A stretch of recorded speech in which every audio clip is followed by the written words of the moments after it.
한국에서 유학 생활을 시작한 지도 어언 10년이 다 돼간다.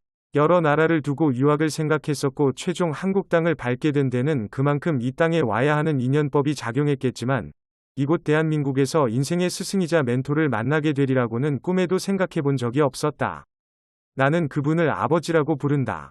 혈육의 정을 나눈 핏줄은 아니지만 참된 삶이란 어떤 것인지, 누군가에게 깊은 사랑과 감동을 심어주는 삶, 배품을 실천하는 삶이야말로 진정 보람된 삶이라는 신조를 심어주신 분이다. 아버지를 만난 것은 선배의 추천으로 들어간 장학회 모임에서였다. 외국에서 공부하는 학생 누구에게도 그러하듯이 유학 생활은 늘 배고픔과 목마름의 연속이었다. 무엇보다 아르바이트를 하면서 학업을 병행해야 하는 녹록지 않은 삶을 버텨내던 때에 선배가 졸업해 나가면서 본인이 인연이 닿았던 지구촌환가족운동본부 장학재단에 나를 추천해 주었다. 가뭄에 내린 단비를 맞은 것처럼 장학금을 받을 수 있다는 부푼 기대를 품고 장학금 수여식이 열리는 장소로 한달음에 달려갔다. 하지만 막상 장소에 도착해보니 내가 기대했던 규모의 수여식이 아니라 노인정을 빌려 임시로 테이블 몇 개를 세팅해놓고 손글씨로 벽에 크게 지구촌 한 가족운동본부 장학금 수여식이라고 써놓은 것이 전부였다. 안으로 들어가 보니 머리에 만년설이 듬성듬성 내린 70이 넘은 어르신 한 분이 반갑게 맞아주었다. 어서 오시게, 유학 생활이 힘들제? 한국에서 아버지가 생겼구나 하고 생각하시게. 일이 있으면 언제든지 연락 주게나. 내가 처음 마주한 아버지는 거동이 불편하신 몸으로 행사장 구석구석을 손수 허리를 굽혀가며 손걸레로 닦아내시던 인자한 모습의 노인이었다. 나는 그렇게 첫 장학금인 40만 원을 손에 쥐고 기숙사로 돌아왔다. 한 달 생활비에 맞먹는 장학금을 받고 돌아왔지만 기대했던 것에 비해 액수가 적었다는 생각에 솔찬히 실망도 했었다. 조금만 더 얹어주시지 하는 생각을 했었던 그때를 생각하면 찰나였지만 감사할 줄 모르고 어리석은 생각을 굴렸던 자신이 한없이 부끄러워진다. 하지만 나중에야 정확하게 장학 모임의 성격을 알게 되었고 아버지가 외국인 학생들에게 장학금을 전달하기 위해 1년 내내 얼마나 뛰어다니고 고생하셨는지 내막을 알게 되었다. 외국인 유학생들의 아버지로 불리고 있는 그분은 한국 사회에서 흔하디흔한 명함 하나 내놓을 것이 없는 분이셨다. 평생을 공단 근로자로 성실하게 근무를 하셨고 퇴직 후 동네에서 우연히 마주친 몽골 유학생들의 힘겨운 생활을 접하시고 이들을 위해 무언가는 해야겠다는 생각에 장학회를 발족하셨다.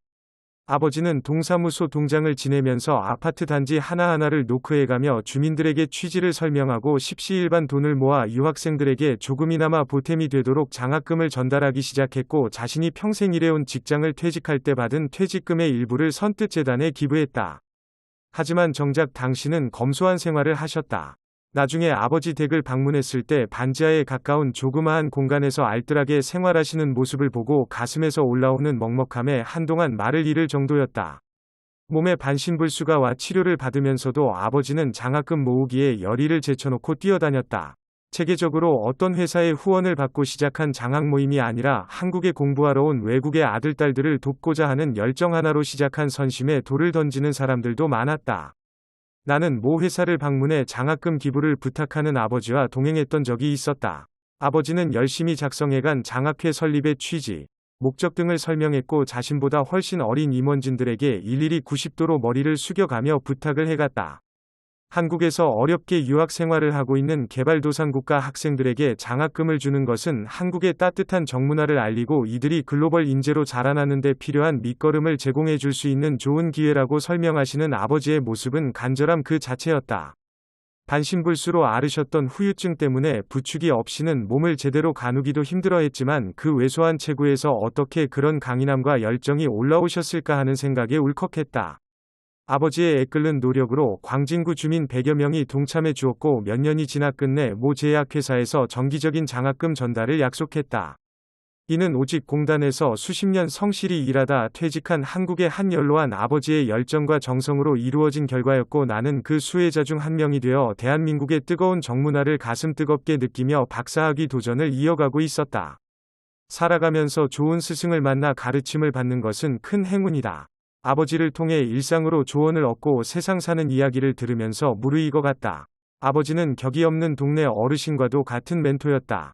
아버지와 가까이 지내면서 어려운 어른을 어렵지 않게 대하며 어른의 경험과 지혜로부터 살아가는 바른 방향을 가늠하고 어려운 문제가 생겼을 때 어디서부터 풀어나가야 좋은지 실마리를 찾는 방법도 짐작할 수 있었다.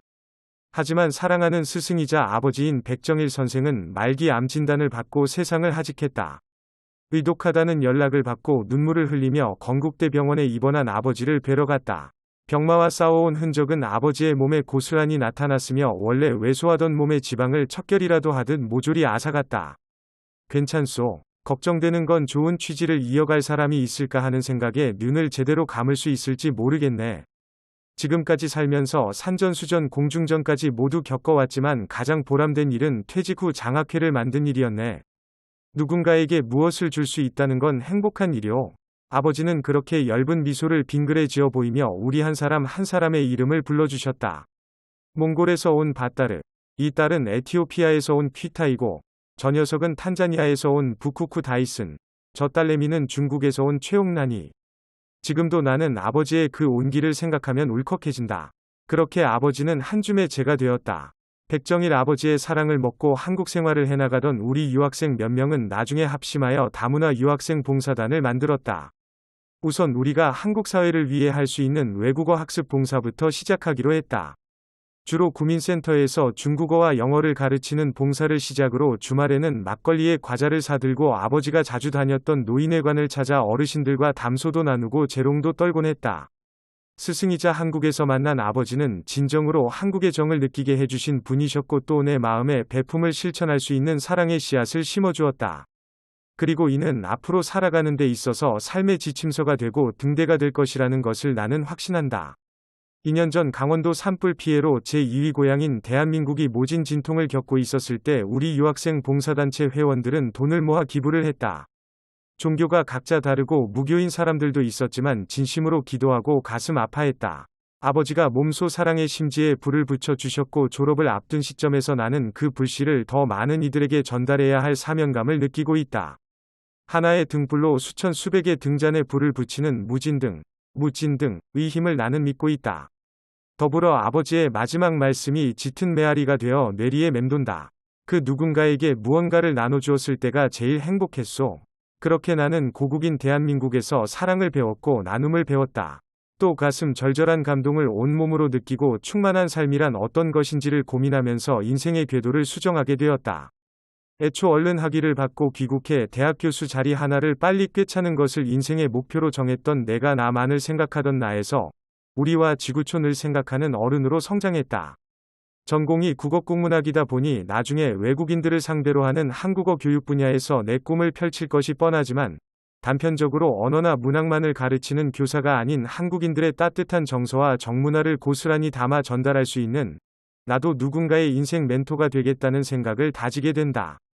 작은 거인인 아버지가 쏘아 올린 작은 공이 따뜻한 심한의 울림으로 내 가슴에 메아리친다. 흐드러지게 피어난 10월 윗꽃 유홍초를 보니 아버지가 더 그리워진다. 기댈 곳만 있으면 거기에 기대어 1에서 2m까지 줄기를 쭉쭉 뻗는 봄꽃 같은 열정으로 새빨간 꽃을 피워내는 유홍초의 그리움을 실어 하늘나라에 계시는 스승님께 편지를 띄우고 싶다. 먼저 가신 당신의 길 따라 옳게 가려고 합니다. 사랑합니다.